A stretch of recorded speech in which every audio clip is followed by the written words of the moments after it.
Bonsoir les amis, j'espère que vous allez bien. Je suis très heureuse de vous retrouver pour une toute nouvelle vidéo. Donc aujourd'hui, on va faire ensemble la tarte au daim de chez Ikea. Donc elle est très connue. J'ai longtemps cherché une recette qui ressemble à l'original. Normalement, je l'ai enfin trouvée. Donc suivez-moi en cuisine. Alors ici, nous avons tous les ingrédients. J'ai juste oublié de prendre la farine en photo. N'oubliez pas de torréfier vos amandes avec la peau avant de les mixer à froid bien sûr. Donc vous les torréfiez au four à 160 degrés pendant 15 minutes.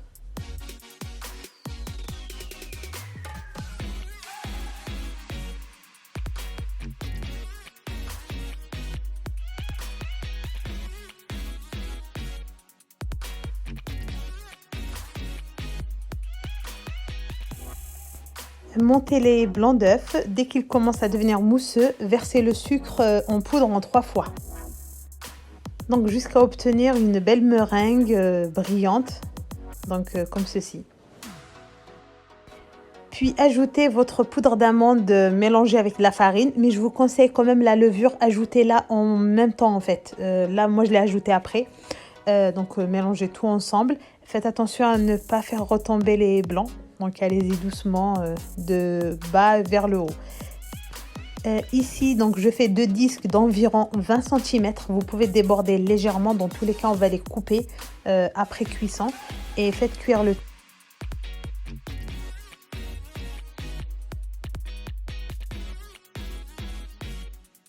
Donc commencez par préparer tous vos ingrédients. Donc ici, on va commencer à préparer la crème. Et je vous assure les amis, elle est juste excellente.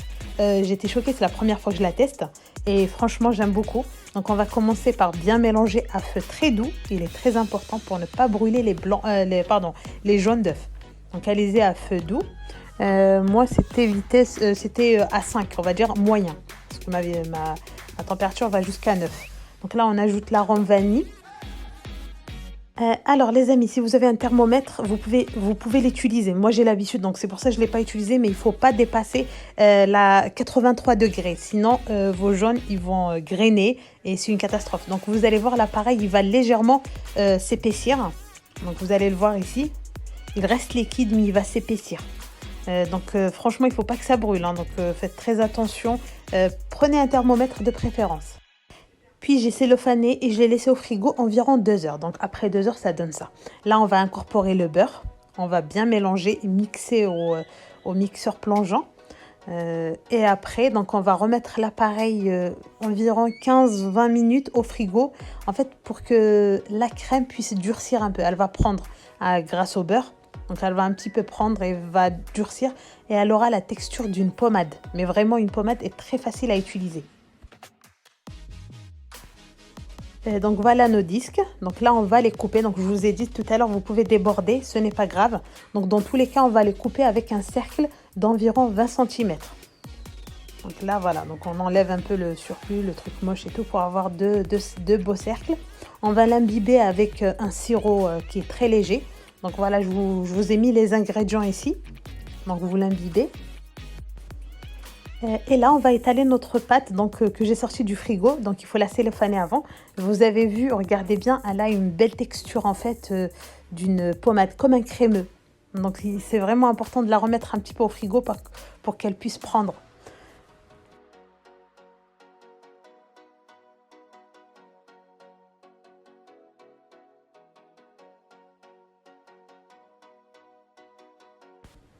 Alors ici, j'ai oublié de remettre du daim, donc entre les 2 couches, donc vous mettez un peu de daim mixé, donc c'est pour ça que je l'ai retiré, j'ai remis après. Donc vous couvrez complètement le gâteau avec la crème et après on va le mettre au congélateur.